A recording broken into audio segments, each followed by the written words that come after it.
Coming to you from Scotts Hollow Mercantile in lovely Hermitage, Tennessee, it's time for We Need to Talk with your host, the Colonel himself, Mr. Paul Odom, and yours truly, Papa John. Hey, stop what you're doing. Come sit down. We need to talk. Oh, baby, it's true. It's you. We need to talk.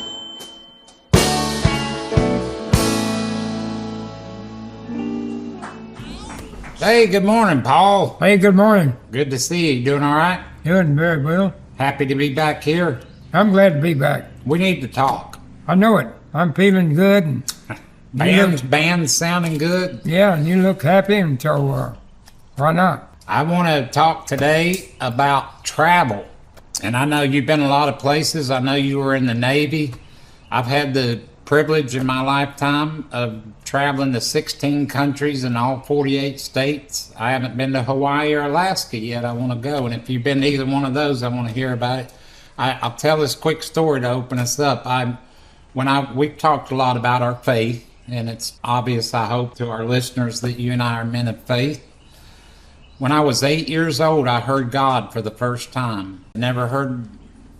Thought about God that much, and I'm up in my orchard on that 180-acre farm, and it's a summertime, Saturday morning, I think, and I'm laying on my back way up to the top of the apple orchard. The trees are blooming with white blooms, and the bees are buzzing, and the birds are singing in big white puffy clouds, and I'm laying there just being quiet in the middle of all that, and I hear this voice real strong and loud inside of me. I felt a presence, too. It was... You know how somebody can walk up behind you and you don't see them with your eyes, but you can feel that there's somebody behind you. It felt like that, and I heard, "You will sing for me and speak for me around the world."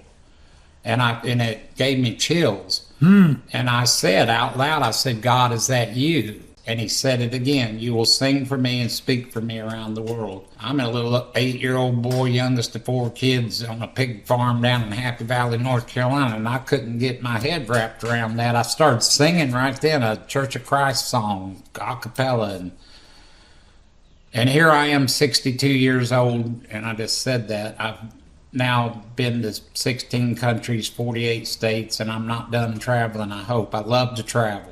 And I've recorded 6 albums, and Debbie and I have been on television and movies, and we've sung and spoken all over the world. So I guess he meant it when he said it. Tell me some of the places you've been. It's a good thing to get out. I think it was Mark Twain, I'm paraphrasing, we'll find it and stick it in here. Mark Twain said it, "He is a pitiful person who sits in the corner of his one little place on earth complaining when there's a whole world out here to go see and do," or something like that. You know, the point is that it stagnates you just to stay in one place. Man, get out there. There's a lot to see and do. Well, my brother was in World War II in the Navy on a merchant ship. On a ship. My brother had went to England. He went to South Africa.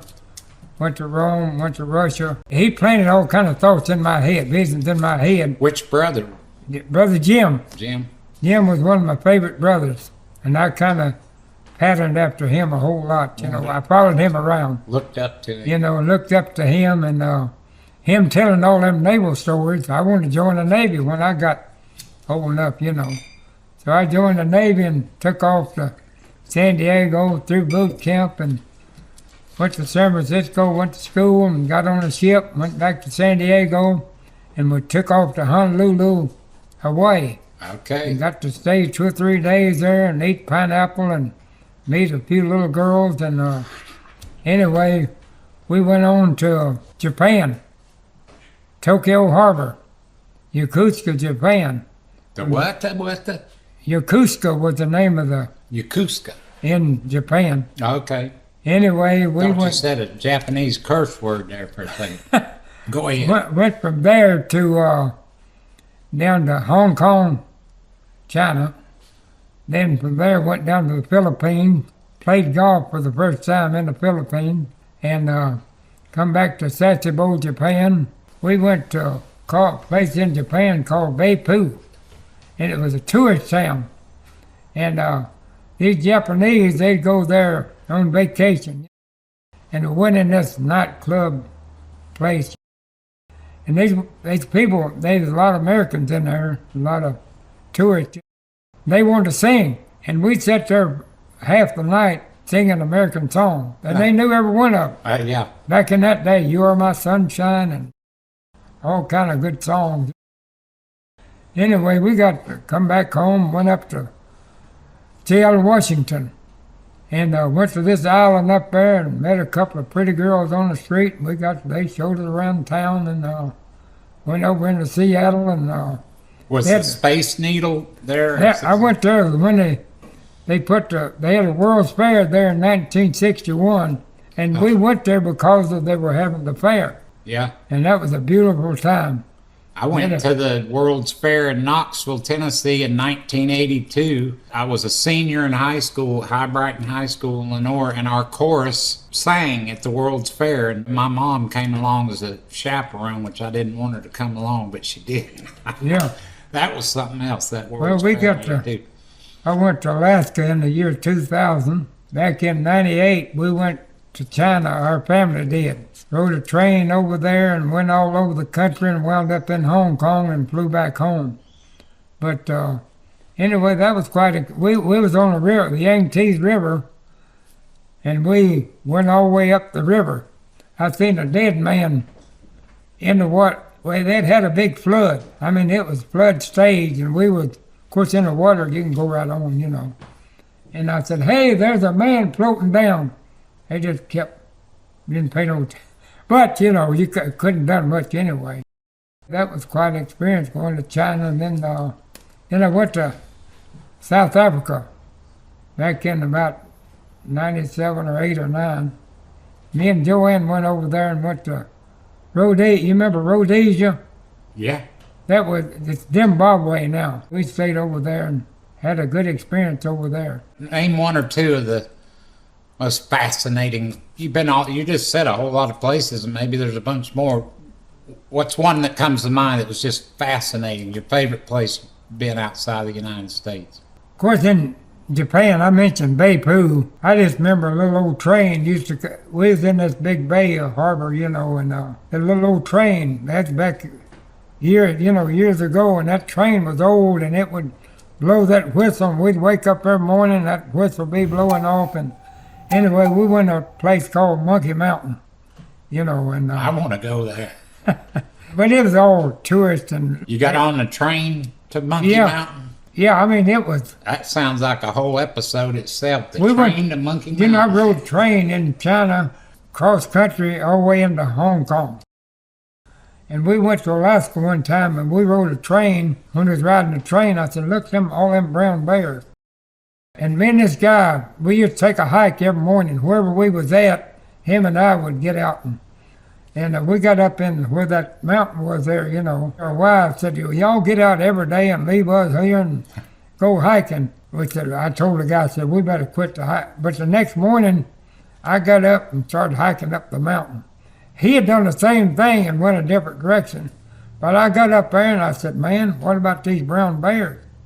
I got me a big old rock about that big around. I said, "That's all I got." And I said, "If I run into one, I'm going to hit him right in the mouth." You know, Can you imagine me? Trying to take on a Kodiak bear with a rock. A brown bear. And he bear. could have wiped me out with one lick. You Right. know what I mean? I might have got the first lick, but he would have got the last lick. You made me think, and this was pretty recently too, of the places I've been, but a favorite place and just fascinating. We lived in Panama, as we talked about, and of course, on one side you've got the Caribbean, on the other side you've got the Pacific, and on the Caribbean side there's a tourist area up towards Costa Rica called Bocas Del Toro, the mouth of the bull. And we went there several times. When we first got there, and it's real Caribbean feel and style, and asking the locals, what should we do while we're here? And one of the suggestions that we kept hearing from different people was, "Oh, you got to go to the Bat Cave."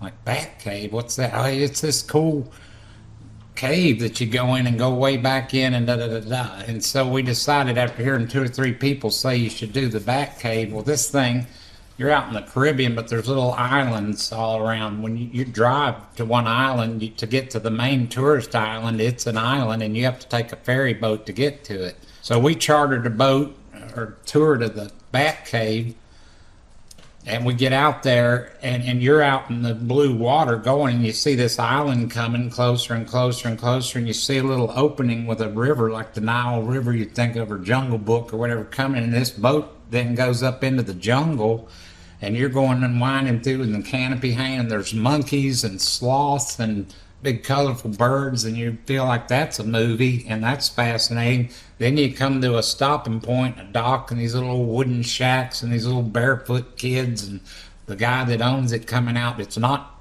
touristy or commercial, you know, it's all earthy. I can't think of the word I'm looking for. And you get out there, pay a little money, put on some rubber boots, and then you go hiking through the jungle, and there's these little red frogs, and he's showing you those, and that's a crazy kind of spooky walk through the jungle. And then you come to this rock face and cliffs, and there's a stream coming in a big opening, and the river's coming out of this cave, and you all got headlamps, and you go up in this cave and go walking through there and go way back in there, and then get all the way to a back part of it where there's a huge pool, and it's covered with thousands of bats. That's why they call it the Bat Cave. The ceilings and the screeching and the noises is the bats that nest or breed or whatever in there. Get all the way to a back part. I mean, we went a couple hundred yards or more back in there to a big deep pool in there, and there's stalactites and stalagmites, and you could climb up on the side of this cliff and jump off, and the tour guide, this little monkey boy, and he didn't wear any boots. He had a pair of short pants on and barefoot. When I went the second time there, I said, "Can I go barefoot?" He said, "If you want to." And I did, just to be crazy, stomping through the jungle and then up through this cave. Debbie's like, "You're crazy." It's a miracle I got her to go in there with all those bats. And he'd climb up on that rock and dive off into this deep pool. And Debbie wouldn't do that. I did that. But just, it was 3 tours in one. You know, the river, going out of the ocean into a river in the jungle and seeing sloths and monkeys, and then getting out and walking through the jungle with these red frogs and things that are indigenous there, and then going into the cave. That was fascinating. Ended up taking some friends there that came to visit. What should we do? We need to go to Bocas Del Toro. I need to take you to the Bat Cave. You know, it's a little different experience. We used to go to, our family would go to Jamestown. My brother had a campground up in the mountains of Tennessee. Tennessee. It's about 150 miles from here. My brother got in a kick of, he bought a big old raft, take about 6 or 8 or 9 people. Wherever it goes into Lake Cumberland, it goes for miles and miles, and we planned a trip. We was going to get in that raft and float all the way down to Lake Cumberland. So we had all our food and our skillets and pans to cook in and everything. And we left on Wednesday, and we told our wives to be down in a place called Yamacraw Friday evening at 5 o'clock. And anyway, we took off, and we hadn't gone a mile or two. There was rapids. I mean, it's some rough water. And the boat turned over, and we lost half our stuff. Anyway, we'd get in these pools of water, and we had to paddle, you know. And there's one place there was a rapid, and a guy had went through there in a canoe by himself, and he never did show back up, never did come home. And they went looking for him. And they found him, his head upside down in that little slough of water, and he was that water was pressing him so hard he couldn't get out, and he had died. Yeah. See the world carefully. Well, we did float for 3 days, and we decided to float all night. I said, we just let the water just take us wherever it takes us. And we was floating down through there, and we heard rapids and waterfalls, and I said, man, I'm scared I knew what was going to run into. Anyway, we found a big old rock out in the middle of the river, and we all climbed up on that rock and went to sleep, or tried to. Waited for daylight. Had one guy that snored, Ham Cartwright. He kicked back. What's his name? Ham Cartwright. Ham Cartwright. We need to get him on the show. He died. Well, we'll get him anyway. Go ahead. But Ham, he kicked his head back, and within 5 minutes he was snoring. And we had these little old flies and bugs crawling all over us, and I didn't sleep a wink. But the next day floating, you could halfway sleep. But anyway, we tried to catch fish and have something to eat. And, you know, we got hungry after about 3 days, you know what I mean? Reckon, yeah. And anyway, we run into a guy, and we said, "How far to Yamacraw?" I said, "Where's Yamacraw?" He said, "Well, it's on down the river." I said, "How far?" He said, "I don't know." He said, "It's all downhill, just keep going." Another experience, I took Jack. Who's Jack? Jack's my brother. Okay. That same river, Jack and Ham, they wanted to hike down this river. They took Jack and Ham and their 2 wives and their 2 daughters and my daughter. I took them all up there. And my brother Jim and his wife and another couple. And anyway, I took them like 10 or 15 miles up and dumped them out.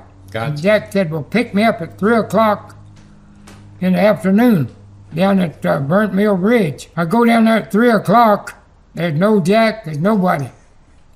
And we, you know, went back at 4 o'clock. There was no Jack or Ham. Went back at 5, no Jack. Went back to the campground, and everybody just worried and worried, you know what I mean? And we wanted to get a hold, there wasn't no cell phones or nothing back then. And I said, "We'll go back at 7 o'clock. Went back at 7, went back at dark. And everybody began to get worried. Then we stayed up for 11 o'clock. I said, "I'll go down there one more time and see if I can find them." And me and another guy, we went down to see what, there wasn't nobody there. Then all of a sudden, I seen my daughter and Jack climbing up that hill, coming up from Burnt Mill Bridge. And boy, they had stories. You wouldn't believe. They tried to float the river. My brother started collecting milk bottles and jars and plastic containers and tying them together and trying to float the river. But they said that was the worst terrain they'd ever been on. They run into hornets one time. They were just stinging people and they were fighting. And my daughter, she wore out a pair of shoes. She said, "I want to hang these up," and said, "I want to never take another trip with Jack again."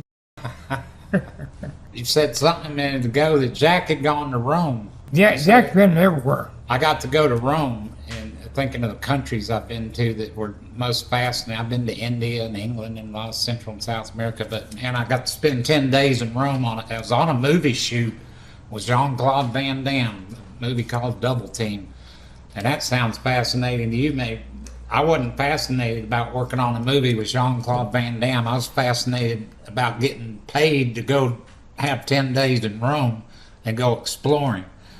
And of course went to the Colosseum and the Forum, and one of the coolest things was out on the Appian Way. It's called Paul, the Apostle Paul. How was that road? I'd like to walk that road. Yeah, I did. And they've got catacombs out there. And so I paid for a tour where the Christians would hide, and there was a time, you know, where they were killing Christians or wherever, that they were living in the catacombs and hiding out down there to keep from getting eaten by lions in the Colosseum. So I paid to go on this tour. The tour guide happened to be a Catholic priest from Pennsylvania who was down there working or whatever for a stint or a spell or something, and I'm talk to anybody easy, you know. So I struck up a friendship and conversation with him. We had 10 or 15 people on the tour. Well, I was kind of coaxing him to let us go off on some other paths or trails that we couldn't go on. Anyway, I was so nice to him, I guess, that when the tour ended, I stayed there and kept talking to him and asking him questions. He goes, "Don't tell anybody I did this, but you want to see some 2,000-year-old bodies? Come with me," and takes me back into the catacombs, just me and him, and back to some places that are roped off, and opens them up, and I saw 2,000-year-old bodies and remains of bodies and stuff. And just walking through the Forum, the Colosseum, those catacombs, that was, if I had to pick one, the most fascinating and the history and fountains and aqueducts 1,500, 2,000 years old that are still operating, working it. Yeah. And I come from Happy Valley down here, you know, where the Cherokee Indians were 200 years ago. And Catawba before that. And they're 200 years ago, hunter-gatherers. Here we are across the world 1,500, 2,000 years ago, and they're doing metallurgy and plumbing, and Yeah. that fascinated me, that on different parts of the planet you could have Stone Age Indians, and where I grew up, and I'm picking up arrowheads and go to Rome and walk through the ruins, and those fountains, the Trevi Fountain and several of the big historical fountains that are still beautiful and majestic and working, the plumbing and the viaducts and stuff are 1,500 plus years old. There was a aqueduct a few years ago. It was still, after 2,000 years or so, that aqueduct was still active. Yeah. Had water flowing through it. Well, they do in Rome. I Well, saw open, them. they said, well, we're going to dig a water line to this city and do away with, quit using the aqueduct. Guess what happened after the water quit running? They went back to the aqueduct. No, it using started crumbling, and, you know, that water kept it Kept it active, you know off. what I I got mean? you. When they shut it down, it started to crumble. Well, there's a lesson there. Yeah, I'm getting off track here, but this morning the cameraman and I were having a talk about you before you got here to the show.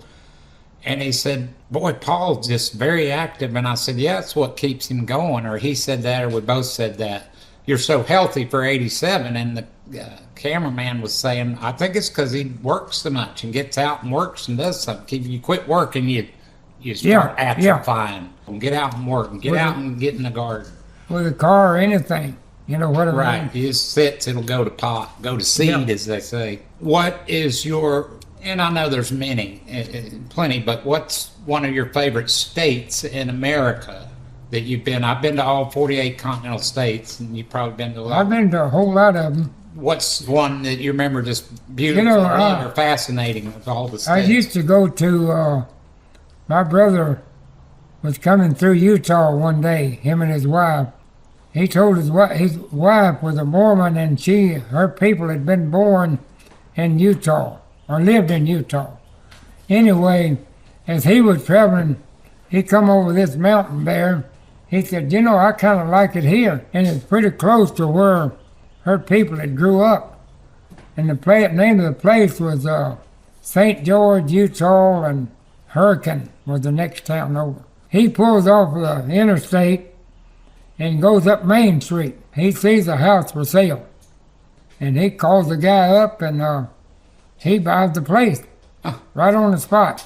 And later on, our family would go out there. We would, every year about Easter, we'd drive out to Utah, several in our family. We went all the way to Death Valley from there one time. I like that whole area. Yeah. You know, it don't ever rain out there much, but anyway, that's where I met it's a guy named Death Valley Scotty. Death Valley Scotty, he was a comedian. Death Valley Scotty. You ever heard of him? No, I've heard of Ham and some Death other guy Valley you Scotty just was he sold shares in gold mines. He didn't have no gold mines, but he would sell them anyway.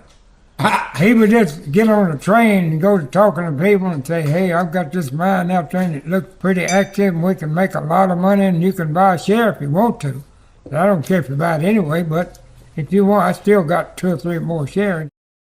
Then he would sell shares. Anyway, this big insurance man met Death Valley Scotty one day, and Death Valley Scotty. Let's get he him on was the a show. guy. He was a guy that liked to talk. Death Valley Scotty was. Anyway, he talked that guy into buying a share, and that insurance man really got to liking Scotty. And anyway, this insurance man, he built a hotel in Death Valley, and they had a stream of water there, which is unusual. And he had a generator that would generate some electricity, and they could get water out of the well there. And he hired Death Valley Scotty. He said, I don't care what it costs, but he's worth every nickel of it. And he hired him. They'd have all these Hollywood people to come in and stay for a week or whatever, you know. in his hotel. They'd ate a big meal, and then after the meal, they'd go in this big room, and he would entertain them for like 2 or 3 hours. Death Valley Scotty. Death Valley Scotty would. Just talking. Let's see if we can get him on. I wish you could get the book about Death Valley. I'm going to look that up. But he was on a train one time, and back in the day that they lived, you could buy $100 bills or $20 bills in big sheets. And he was on a train cutting up 20 and 100, different bills. And the people on the train telegraphed ahead and said, "We got a criminal that robbed the bank." They just figured he robbed the bank. Yeah. Because he had all that money and he was cutting up, he's buying people drinks and anything they wanted. But it was real. I mean, it's his money, as long as that insurance guy, Well, we got to wrap up. We're going to have to do another program on travel and travel stories. That's enough said, ain't it? That's a lot of good stuff. We want to thank you all. As usual, we're so grateful that you tune in. We're thankful for all the comments we get and kind words from you all. We love doing this and telling stories. I'm learning from a great storyteller right there. Hope you all get a chance to get out and travel. There's a big world out there and a lot to see and do, and it's good for the soul, isn't it? Get out there and do something. All right, we love you. We'll talk to you next week. And hey, why don't you travel to Nashville if you've never been here and come see us? We need to talk. Come have an RC cold. We'll go down and see the aqueduct I built years ago. Yeah. And if any of you know where Death Valley Scotty is, send us his number. We'll get him on. You've been watching We Need to Talk, filmed live at Scott's Hollow Mercantile in Hermitage, Tennessee, with your host, Paul Odom, and yours truly, Papa John. Join us again next week, and we'll get after it again. Yep, we need to talk. Daddy's